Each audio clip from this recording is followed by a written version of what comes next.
sommes au mois de mai et en ce moment les brochets ont un comportement très particulier. Les harengs qui le reste du temps sont disséminés dans l'archipel se rassemblent en gros groupes massifs et viennent pondre dans les fonds de baie. Donc les brochets qui le reste du temps sont disséminés sur tous les postes que nous connaissons, c'est-à-dire les zones d'herbiers, de cailloux, les roselières, partent chasser sur ces harengs qui eux sont dans le profond, souvent dans 20 mètres d'eau. Bien sûr les juvéniles restent sur les bords puisque eux, ils ont toujours un risque de se faire manger par les plus gros, mais les gros individus partent chasser dans ces harengs, se gavent, et puis le reste de la journée, une fois qu'ils sont bien gavés, ils viennent passer quelques heures sur des hauts fonds, sur des zones plus chaudes, sur des plateaux, souvent situés justement à proximité de ces zones profondes, pour digérer, pour profiter de la chaleur de l'eau des endroits moins profonds, pour augmenter leur temps de digestion. Et donc là, on recherche plus particulièrement ces gros poissons sur les hauts fonds, sont des pêches de prospection, c'est-à-dire qu'on peut pêcher une zone pendant 2 heures sans qu'il n'y ait aucun poisson, et puis à un moment, on ne sait pas pourquoi, tous ces poissons qu'on chassait au large remontent sur le haut fond, on peut avoir une série de touches de gros poissons, et ensuite ils repartent chasser. Donc c'est une pêche où il faut être tenace, continuer à pêcher même si on n'a pas de touche, parce qu'en ce moment, une touche, ça peut être un gros poisson.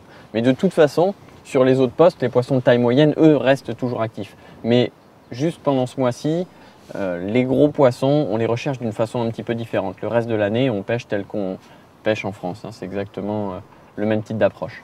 Le choix des couleurs pour débuter sa partie de pêche est toujours difficile. Je crois que la première chose et la plus importante, c'est déjà de prendre un coloris dans lequel on a 100% confiance. Je crois que c'est indispensable dans une partie de pêche. Et ça n'a absolument rien à voir avec les conditions de temps. Ensuite, en dehors de cet aspect-là, qui est très personnel, qui appartient à chaque pêcheur, il y a une caractéristique générale, c'est qu'on va plutôt utiliser des coloris naturels, donc pas trop voyants, dans des temps comme ça qui sont assez clairs avec une eau claire, et on va plutôt utiliser des coloris avec des coloris plus avec des couleurs un petit peu plus dures, un petit peu plus chaudes, un petit peu plus fluo, quand le temps est sombre ou alors que l'eau est teintée. Là par exemple, là on est dans une eau qui est pas très claire, pas non plus teintée. Pour l'instant, parce que le temps change très vite, on a un soleil qui est assez dur. Je vais commencer, vu que j'ai 3 cannes, hein, je vais commencer avec ce coloris-là qu'on appelle perroquet, sur la canne la plus forte, qui est un coloris vraiment passe-partout, sachant que le orange est une caractéristique commune à quasiment tous les leurres, hein, c'est un des coloris préférés du brochet. Ensuite, sur une deuxième canne, je vais mettre ce coloris-là, qui est un coloris perche totalement naturel, sur ma deuxième canne. Et puis sur la troisième, je vais essayer de trancher un petit peu, donc toujours avec un Buster Jerk. Je vais prendre un coloris aussi qui n'est pas trop voyant, mais qui est un petit peu plus teinté. Vous voyez, avec un petit peu plus de orange.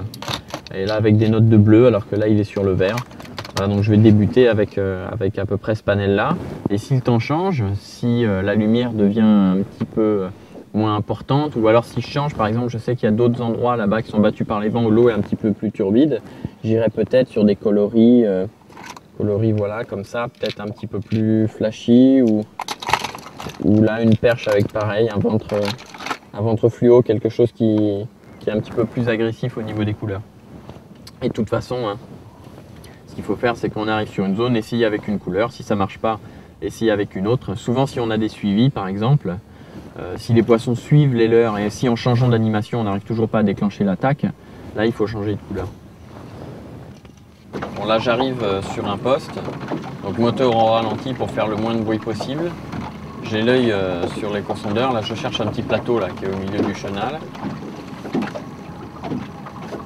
Donc là, j'ai 7,50 m. En fait, je cherche une remontée qui va faire dans les 3 mètres à peu près. C'est en train de remonter là. Alors, on arrive sur le plateau en fait. Là, je viens de dépasser le plateau. Là, je suis dans 6 mètres, donc je vais m'ancrer ici, laisser partir de la corde pour que le cul du bateau soit au niveau du début du plateau. Je vais aller m'ancrer.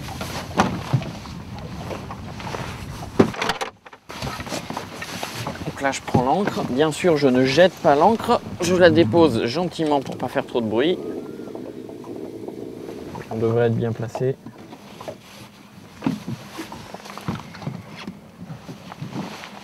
Donc les jerkbait, comme leur nom l'indique, sont des leurres qu'on fait nager avec des jerks, c'est-à-dire avec des coups de sion. En fait, les faire nager n'est pas tellement compliqué. Donc une fois qu'il est tombé dans l'eau, lui il va se tenir droit comme ça. Le lest est au niveau du ventre et il redescend en dandolinant comme ça. Donc la phase d'arrêt est déjà une phase où il est pêchant. Ensuite, si je donne un coup de sion comme ça, le leurre va partir et faire un écart d'un côté. Et ensuite, si je redonne, étant donné qu'il est de travers, si je redonne un deuxième coup de sion, je le refais partir et il refait un écart dans l'autre sens. Donc il fait une nage comme ça en Z, en faisant des zigzags. Et ensuite, plus ces coups de sion, ces jerks sont espacés dans le temps, et plus le leurre va faire des glissades longues. C'est-à-dire que si par exemple je fais un coup, là il va partir, il est toujours en train de glisser, là il s'arrête, il descend comme ça en dandolinant, je redonne un coup, tac, il repart dans l'autre sens. Donc ce qui est tout à fait possible, c'est d'alterner les phases où il fait des grandes glissades avec des phases où il fait des plus petits virages serrés. Par exemple, c'est un aliment comme ça, par petit coup de sion. Là il fait toc, toc, toc, un petit virage serré. Ensuite, tac, un grand coup, on le laisse faire une glissade. Ensuite, ce que je peux faire, c'est mettre 3-4 tours de manivelle. Comme ça, il part en faisant une nage en S. Donc, ce qui est intéressant, en fait, quand on fait nager un jerkbait, c'est d'alterner ces nages pour essayer de déclencher un réflexe d'agressivité chez le brochet. Donc, le but, c'est d'imiter un poisson qui est en train de mourir, donc qui est moribond. Donc, on va lui faire des grands zigzags. Ensuite, par petits coups de sion, tac, tac, on ralentit la nage. Si on donne 3-4 tours de manivelle, là, étant donné qu'il n'y a plus de coup sec, il ne va pas complètement partir, il va simplement nager en faisant des S. Et en alternant tout ça, ça permet de donner vie à son leurre. Et ensuite, on adapte la nage au comportement des poissons. Des fois, on se rend compte qu'ils suivent sans attaquer. Il suffit des fois d'accélérer pour qu'ils prennent, ou alors de ralentir. Il n'y a qu'au bord de l'eau qu'on voit comment il faut animer le leurre. Quand on attaque à pêcher un poste de pléno comme celui-ci, il n'y a pas énormément de technique pour le pêcher correctement, pour l'exploiter correctement. Moi, je procède d'une façon extrêmement simple et mathématique. Je commence toujours sur la droite et ensuite je fais un lancer tous les 3 mètres jusqu'à ce que j'arrive complètement sur ma gauche. Et ensuite, je repars donc de la gauche d'où je suis arrivé en faisant exactement le même manège. Et par contre, au lieu de lancer et d'animer le leurre dès qu'il touche l'eau, je lance et je compte, mettons, 15 secondes si je veux qu'il descende à peu près à 1,50 m et je repêche dans l'autre sens. Ce qui fait que j'exploite une couche superficielle. Ensuite, je pêche un petit peu plus profond. Et si vraiment je suis persuadé qu'il y a des poissons sur la zone et qui sont tapis au fond et qui ne veulent pas monter, à ce moment-là, je vais laisser encore mon leurre descendre plus longtemps pour pêcher vraiment à ras du fond. Et ensuite, quand on a exploité comme ça correctement la zone, on peut partir l'esprit tranquille, sachant que s'il y avait des poissons, de toute façon, ils étaient quasiment impossibles à faire mordre.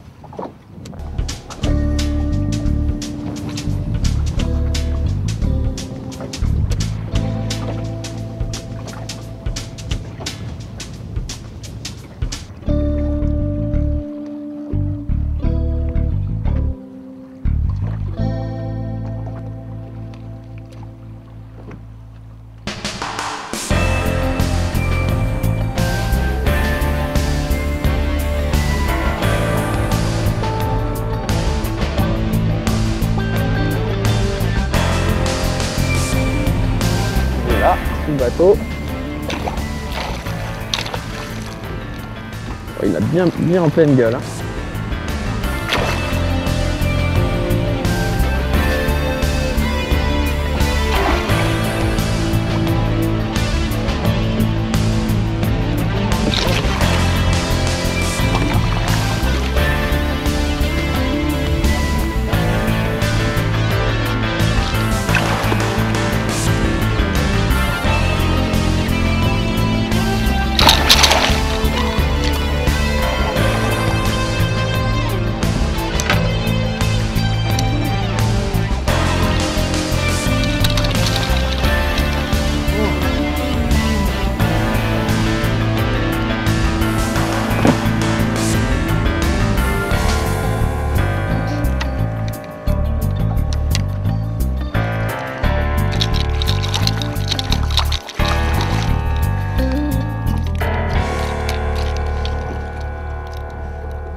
Donc là, je suis sur un plateau où il y a peu d'eau, là, qui est au milieu d'un grand espace avec des tombants des deux côtés.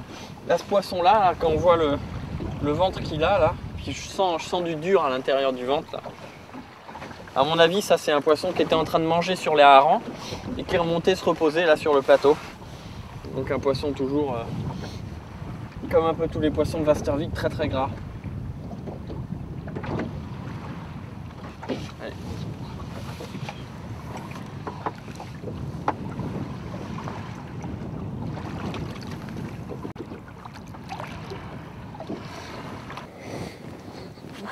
Pour faire nager correctement un jerkbait, l'utilisation de la tresse est quasi indispensable. Il faut éviter d'avoir toute élasticité dans la ligne pour que chaque coup de fion soit retransmis directement au leurre. Et l'autre aspect, l'autre intérêt de la tresse, c'est que le brochet ayant une gueule très très dure, j'ai accroché une herbe. Le brochet ayant la gueule très très dure, il faut pouvoir avoir un ferrage extrêmement efficace. Ouah, il était derrière. Ah, c'est pas possible. Un joli poisson. Je pense 90. Suivez mon leurre, il y avait une herbe dessus, il n'a pas attaqué, j'ai pas fait gaffe, je l'aurais arrêté, je l'aurais peut-être pris. Bon, c'est pas grave. Donc, ce que je disais, oui, c'est que l'utilisation de la tresse est indispensable pour pouvoir avoir un ferrage très efficace. Que les brochets ont une gueule très dure. Il faut vraiment appuyer les ferrages, surtout quand on les prend un petit peu loin. C'est pour ça que le nylon n'est pas du tout adapté.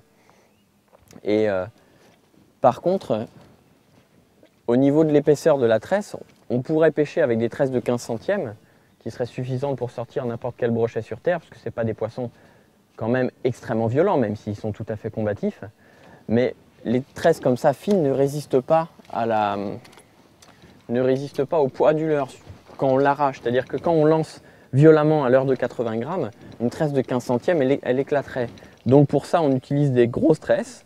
Là, par exemple, sur cette canne-là, j'ai une tresse de 28 centièmes, qui est quand même relativement épaisse, mais qui me permet d'appuyer mes lancers et de ne pas avoir de soucis de casse quelconque ou d'usure prématurée. C'est important de varier régulièrement les animations, d'avoir vraiment une nage très erratique au niveau du leurre. C'est ça qui déclenche les attaques chez le brochet. Et pas hésiter surtout à faire des pauses, parce que pendant les pauses, le buster jerk descend tout doucement en dandilinant comme ça sur lui-même, et ça aussi, ça reste bon. Donc même si vous ne bougez pas la canne, lui, là-bas, le leurre à l'autre bout continue à nager et continue à rester attractif et à pouvoir prendre du poisson. C'est pour ça qu'il faut d'ailleurs toujours avoir la ligne bien tendue, éviter d'avoir du mou, parce que sinon on peut avoir un poisson qui prend le leurre dans la gueule et pas le sentir, tout simplement. Ce type de jerkbait n'est pas conçu pour pêcher très profondément. Les profondeurs idéales sont comprises entre 1 mètre et 3 mètres. C'est là où on obtient les meilleures nages. Par contre, il est tout à fait possible de le faire nager plus profondément pour aller chercher des poissons tapis au fond qui n'osent pas monter. On peut très bien pêcher dans 4 ou 5 mètres d'eau. Il suffit pour cela, une fois que le leurre a touché l'eau, d'attendre et de le laisser descendre. Pardon. Le buster jerk, lui, coule à peu près entre 6 à 7 secondes pour 1 mètre. Donc il suffit de compter. Hein. Si on veut le faire descendre à 2 mètres, on compte à peu près 15 secondes et il descend à 2 mètres. Et pour l'aider à descendre plus vite, ce qu'on peut faire, c'est laisser le moulinet débrayer et rendre du fil. Ça évite d'avoir une tension et ça permet au leurre de descendre plus rapidement. Et on voit là, le fil ressort, le leurre est en train de descendre. Et hop, ça se retend. On augmente ainsi la vitesse de descente du leurre. Voilà. Et là, je pêche, étant donné que j'ai dû le laisser descendre à peu près 20 secondes. Je pêche doucement, ce qui lui évite de remonter trop vite. Là, mon leurre doit évoluer à peu près, je pense, sous 2,50 m, 3 mètres d'eau. Parce que là, je suis vraiment lent. Donc à chaque arrêt, il continue à descendre. Et ainsi de suite, hein, il suffit après de le laisser 30-40 secondes pour pêcher sous 4 mètres, etc., etc. Un autre aspect important de la pêche au jerkbait réside dans l'utilisation d'un mât lead rigide, qui est d'ailleurs quasiment indispensable pour pouvoir pêcher correctement. Avec les bas de ligne souples, les jerkbaits font des telles embardées de droite et de gauche que les bas de ligne s'en mêlent sans arrêt dans les hameçons. Ce qui peut être particulièrement gênant pendant la pêche. Donc le bas de ligne doit être quasiment rigide pour éviter ces problèmes d'emmêlement.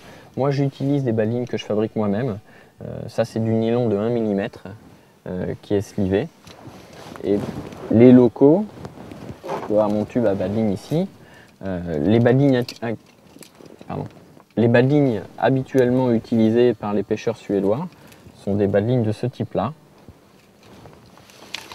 qui sont des bas de ligne en corde à piano d'1 mm, donc qui bien sûr sont totalement rigides puisque c'est de la corde à piano. Mais moi je leur trouve un principal défaut. Déjà, ils ne sont pas du tout discrets. Je pense que la discrétion, quels que soient les endroits dans le monde, permet de mettre un petit peu plus d'atout de son côté. Et puis surtout, ils sont lourds. Donc quand on veut faire nager son leurre très très doucement, ça a tendance à lui faire un petit peu pointer le nez vers le bas. Moi, c'est quelque chose qui ne me plaît pas trop. C'est pour ça que je préfère les bas de ligne en nylon, pour la discrétion et puis pour un poids un peu moins important. Et toujours dans un esprit discrétion, je préfère utiliser des tresses vertes que des tresses jaunes. Ça se voit beaucoup moins dans l'eau. Et les bas de ligne, je les prépare à l'avance, tranquillement à la maison.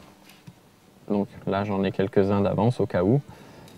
Et je les ai mis dans un petit tube là, de ma fabrication pour éviter qu'ils prennent de la mémoire, pour qu'ils soient parfaitement droits.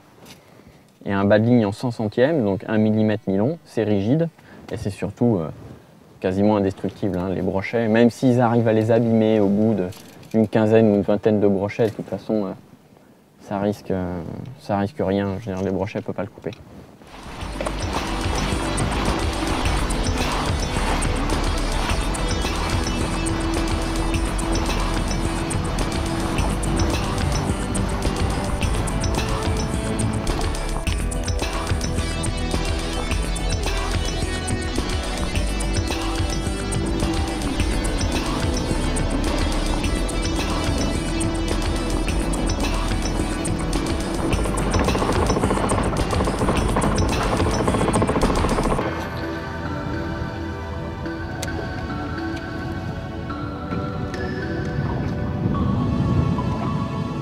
Putain, il a pris juste sous la barque.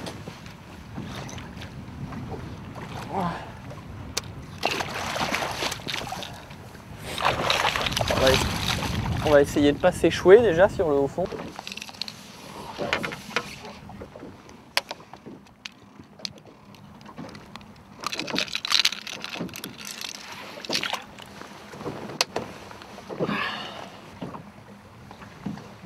Petit brochet, allez.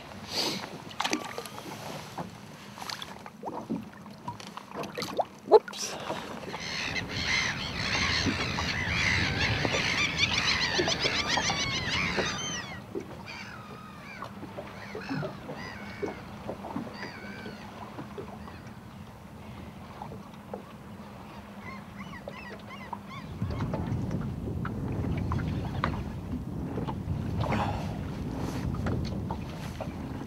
Moi, je crois que je l'ai harponné à mon avis. Ah, il a harponné. Ouais, c'est un poisson qui a dû essayer à mon avis d'attraper le leurre au niveau du triple de ventre. Il a dû louper le ventre et il s'est fait harponner par le triple de queue. Dommage. S'il y en a un dans ce secteur-là, c'est qu'il doit y en avoir d'autres, on va insister. Là, on vient tout juste d'ancrer le bateau. Le placement est pas anodin, puisque à ma droite, là, vous voyez, il y a un stick rouge qui correspond à un repère pour la navigation, pour signaler un danger. Donc, quand on a fait le tour là, à l'éco-sondeur, on a remarqué qu'ici, il y a une butte. C'est-à-dire qu'il y a un haut fond là, à 3,50 m, ça redescend à 6 mètres derrière et ici on a 7 mètres devant. Donc ces balises rouges là sont particulièrement utiles pour trouver les postes de pêche parce que ça signale un petit peu tous les hauts fonds qui sont disséminés comme ça et là dans les baies. Allez, on va aller voir s'il y a des poissons postés là sur le haut du haut fond.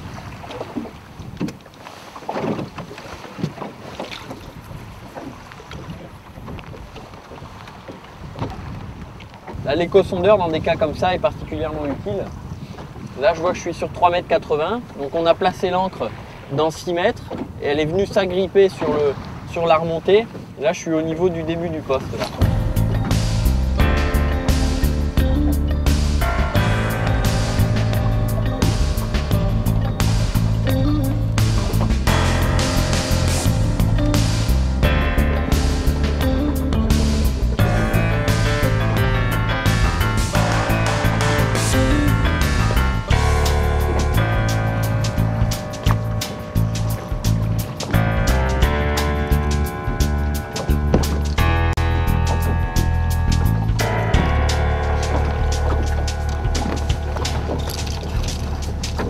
qui veut bien me rendre mon leurre.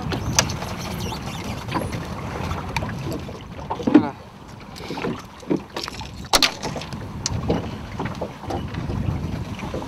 Ah, joli poisson bien gras. Ah, ils ont un bide. On voit qu'ils sont bien nourris, hein. Des jolies couleurs. Là, il a une sangsue sur le dos. L'autre que j'avais pris tout à l'heure en avait une, là il en a une là aussi. Ce qui veut dire qu'il était sûrement posé au fond. Parce que les sangsues se mettent rarement sur des poissons qui se déplacent beaucoup, donc là il devait être posé. Il y a un petit au fond à 3,50 m là à droite.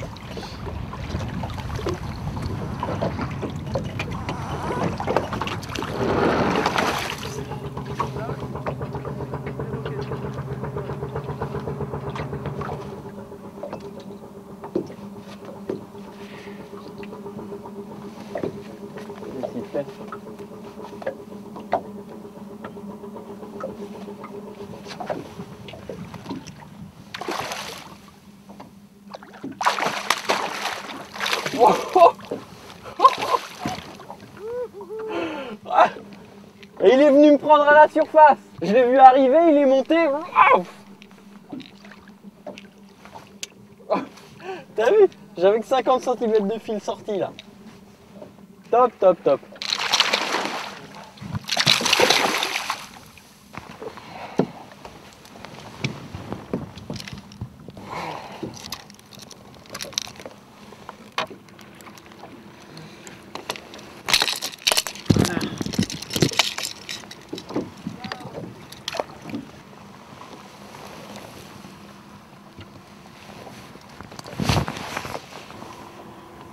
Toujours aussi gras, hein.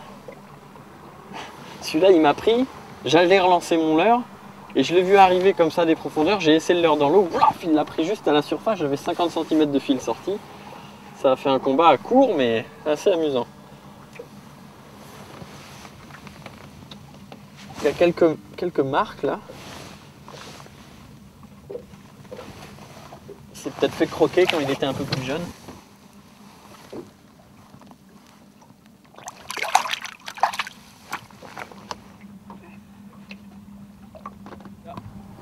Oui.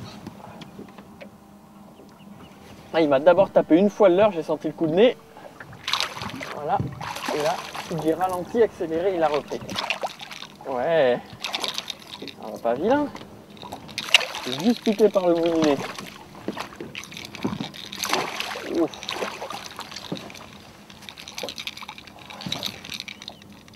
Ouais.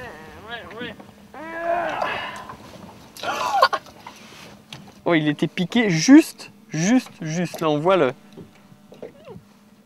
pointe de l'hameçon qui est glissée là sous la peau là. Ouais. Ah. Il est magnifique. Magnifique. Je l'ai senti hein, d'abord. Hein. Ils font souvent ça. Hein. Ils suivent le leurre, ils mettent des petits coups de nez dedans. Donc là, il faut essayer d'avoir une nage un petit peu plus erratique. Donc j'ai arrêté. Donner deux petits coups de fion très vite, mouliné, boum, il s'est pendu. C'est un joli poisson. Ils sont larges, gras. Force de se nourrir avec des poissons marins, beaucoup plus gras que les poissons d'eau douce. Bien gras, joli poisson.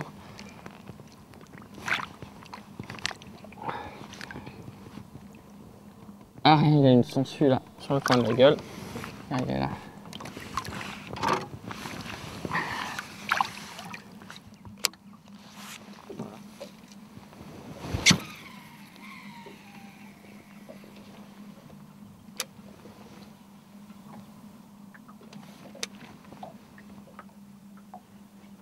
Oui. Oh, il a l'air pas vilain. Il donne des coups de tête. Ah non, il est là.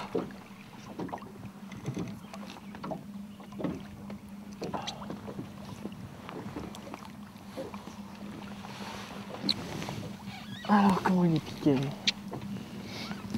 Il y a le deuxième triple qui s'est fiché dans l'ouïe. Je vais vous décrocher celui-là.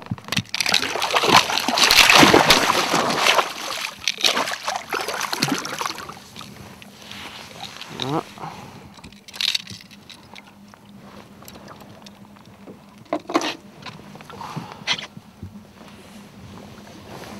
A priori, ça c'est la taille standard là ici. C'est à peu près le poisson moyen quoi. Au niveau de la taille, je sais pas ce que ça peut faire. Par curiosité, on va le peser. Ils sont très gras par rapport à leur longueur. Voilà, donc 3 kg. Donc le poisson moyen, c'est déjà un poisson de très belle taille.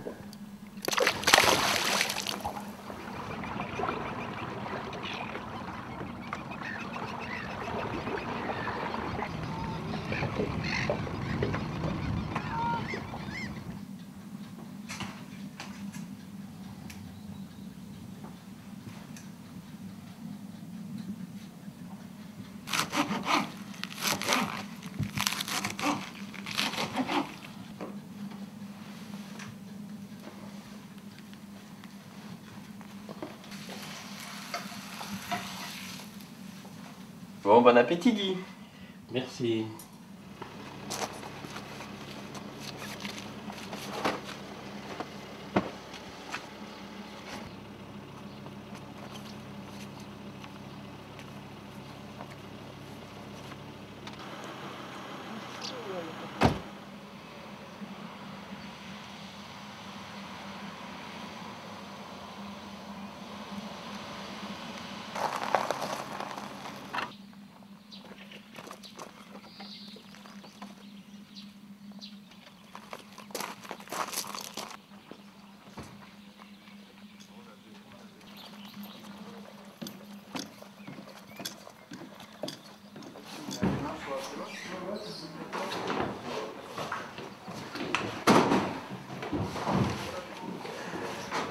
Ibland blandar vi. Det kommer i kolven. Sans couleur, Qu'est-ce que t'as comme, j'ai ça. Ouais, c'est bien quand les os sont cuits. Enfin, sont Ouais, j'avais celui-là, j'ai bien pêché hier avec le Ouais. petit dans ce modèle-là.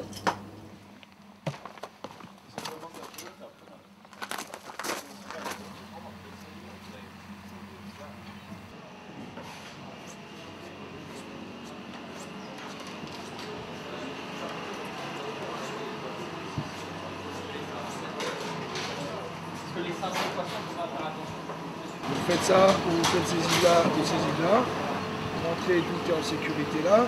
Parce que là, t'as pas de roche à Florence et ça craint pas. Donc, je dirais potentiellement, il y a du poisson un peu comme partout.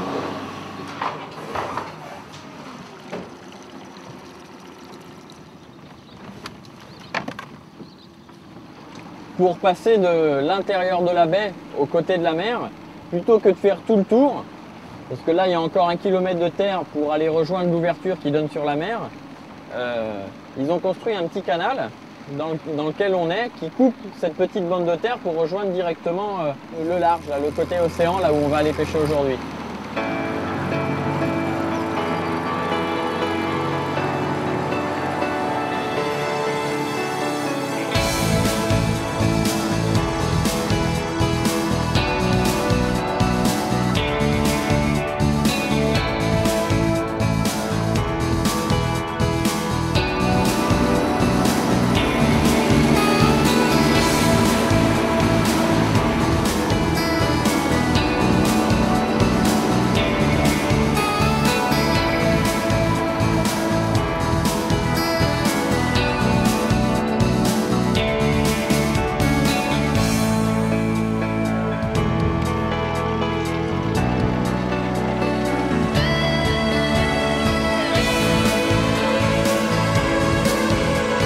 Est Margon, centre Margon, sud, voilà.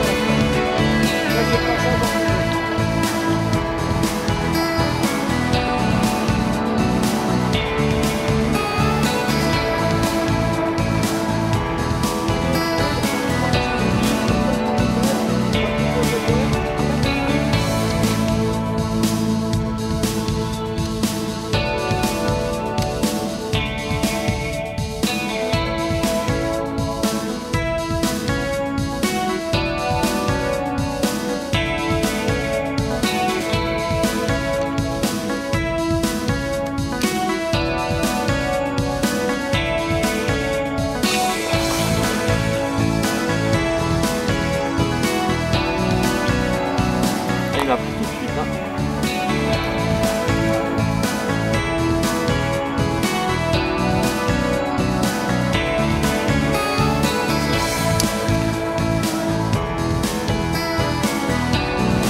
comment il a fait pour avaler le Buster Jerk comme ça. Je vais être obligé de passer par les ouïes pour le décrocher.